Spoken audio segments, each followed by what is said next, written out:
Hey everyone, welcome to The Explainer. Today we're looking at something literally hanging right over our heads. But let's be honest, we rarely think about it until it's way too late. We're using a pretty fascinating case study today centered on Bloomingdale, Florida. Honestly, this area is basically the ultimate testing ground for home protection against extreme weather. We're going to break down the actual science of how roofs fail under immense pressure, and more importantly, how you can navigate the incredibly tricky world of getting them fixed. Okay, let's dive right into this. Because the visceral reality of what happens to a house in this environment is just wild. Imagine you're sitting in your living room, right? An afternoon thunderstorm rolls in off Tampa Bay. We are talking about wind gusts slamming into your house at 50 miles per hour, completely sideways, torrential rain. What is actually happening to the structure protecting you? Well, it's not just getting wet. It is undergoing a massive, highly destructive physical stress test. So here is our roadmap for today. We'll start with extreme weather threats, move into the anatomy of roof failure, and then surviving the building codes. After that, we'll look at the economics of roofing, and finally, spotting shady contractors. Let's jump in. All right, Section 1, extreme weather threats. So down in Florida, your roof faces this relentless, three-pronged assault from the environment. You've got intense baking UV radiation all year round, incredibly high humidity, and these crazy wind tunnel effects created by specific neighborhood layouts. But a major part of this assault is actually an invisible force called thermal shock. Basically, this is the rapid expansion and contraction of your roofing materials. Think about those beautiful clay tiles you see on Mediterranean-style homes. They just sit there and bake in literally 150-degree attic heat under the Florida sun. Then, suddenly, a storm rolls in. This endless cycle fatigues these materials so much faster than they would ever wear out in a northern, more temperate climate. And, just how sudden are we talking here?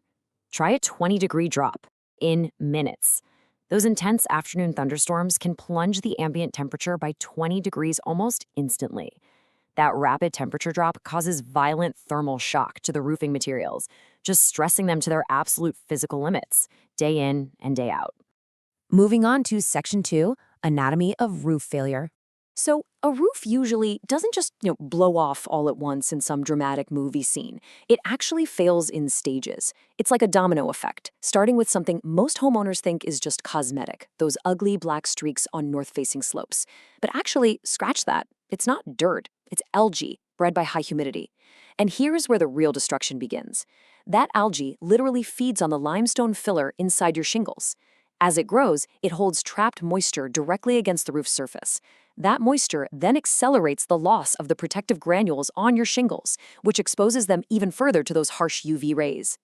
Eventually, the moisture penetrates right through, causing the wooden decking underneath to rot out completely. So those black streaks, they are literally the beginning of the end for a roof. But you know what's crazy? It's not always the huge surfaces that fail first. It's often the tiny, totally overlooked components. For example, look at the rubber boots sealed around your plumbing vents. The baking sun cracks them, and they typically fail after just 10 years. 10 years! Because they are so small, homeowners rarely even notice until they see water stains popping up on an interior wall. These tiny structural failures often cause the absolute most expensive, hidden water damage inside your home's cavities. Which brings us to Section 3, surviving the building codes. And this brilliantly illustrates why building standards had to evolve. Because of catastrophic failures in the past, Florida developed the absolute strictest building codes in the entire nation. It's a history literally written in property laws. Homes built pre-2002 fall under older, weaker standards, and they suffer much higher failure rates today. Then, skipping ahead to 2020, the Florida Building Code 7th edition came into play, mandating incredibly strict windborne debris ratings. Now, in high wind areas, roofers are required to use highly specific fastening patterns. We're talking driving 8 nails into every single shingle. And in 2023, Hurricane Idalia tested these modern codes, proving that while new roofs hold up way better, having a contractor who can provide rapid, 12-hour emergency tarping is still absolutely crucial to saving a home when damage does occur. So, when disaster does strike, how do legitimate professionals actually bring order to the chaos? Well, they follow a highly structured 3-step process. First comes the assessment. This isn't just a guy looking around with a flashlight. They use infrared cameras to detect hidden moisture trapped deep in the decking. Second is execution. This means matching materials precisely and using those code-compliant fastening patterns engineered specifically for coastal wind zones. Finally, the final inspection. This involves running magnetic rollers all over your yard to clean up fallen nails, because nobody wants a flat tire after a storm, right?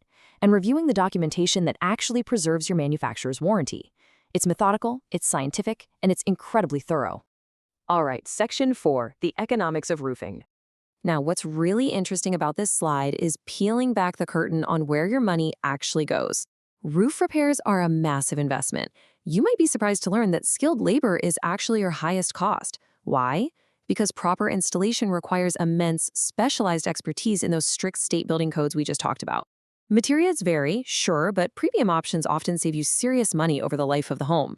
Then you have mandatory code upgrades, like adding hurricane straps, which definitely add expense. And finally, tear-off and disposal.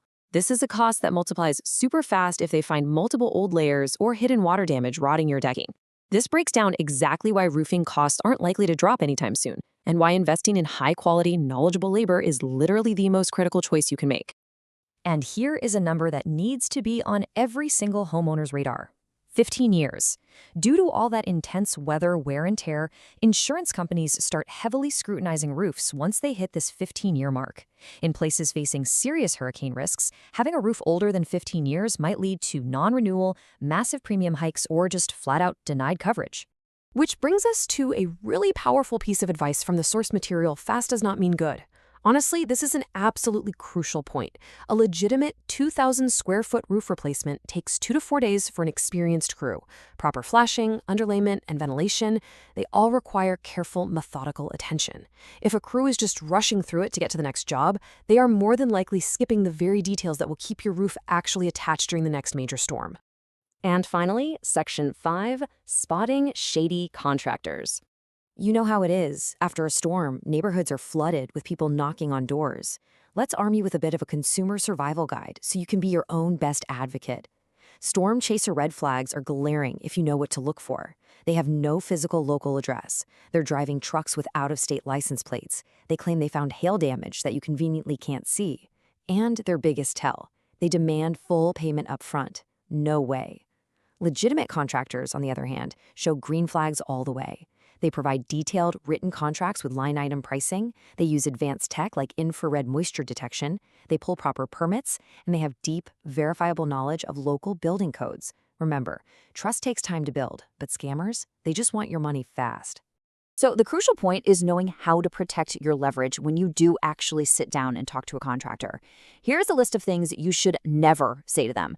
Don't say, "I haven't gotten other bids." That instantly kills your negotiating position. Don't reveal your maximum budget up front. Don't tell them insurance is covering everything or that you are in a desperate rush. And absolutely under no circumstances offer to pay cash under the table to avoid permits or ask a contractor to inflate an insurance estimate. Permits are there to protect you and ensure code compliance, and inflating an estimate, yeah, that's just straight up fraud. Don't do it. So let me ask you this. Are you telling contractors things that secretly put you at massive financial and legal risk? Just take a second to really think about the conversations you have with people working on your home.